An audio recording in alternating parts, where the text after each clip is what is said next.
Magandang umaga mga kalodi.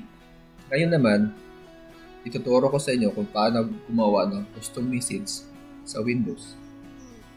Bago nyo gawin, dapat yung account nyo ginagamit nyo is power user or administrator.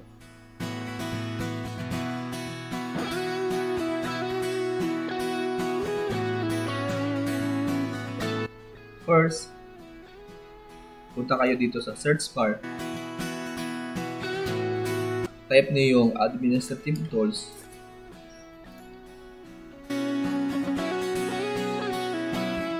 After administrative tools, click local security policy.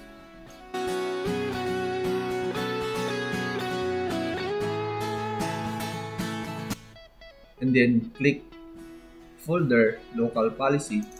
Under local policy, click security option. Dito naman, hanapin niyo yung interactive logon. Ayan. Interactive logon, maglalagay tayo ng title ng message or nasa inyo kung gusto nyong lagyan or hindi na. So sa akin, maglagay tayo ng title ng message. Sample. Reminders. So click apply and then okay. Dito naman, dito na yung pop-up message na lumabas sa Windows. So, sa akin naman, lalagay tayo ng mensahe.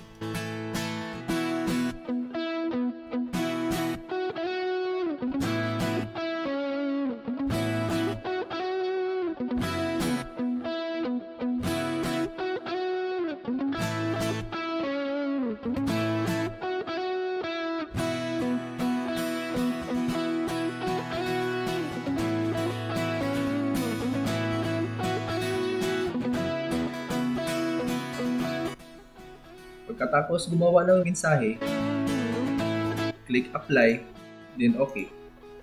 Then close this windows.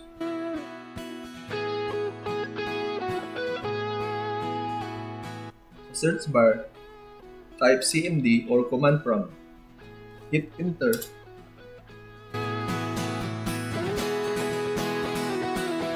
Type nyo lang GP update. Then hit enter.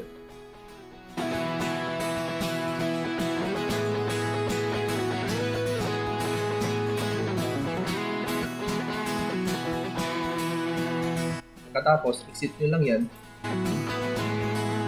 So para malaman kung gumagana, try to sign out your account.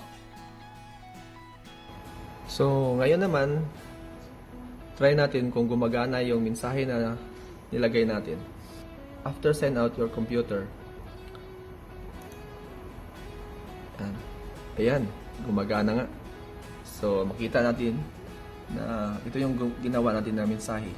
So click mo lang yan, pwede ka na mag-sign in.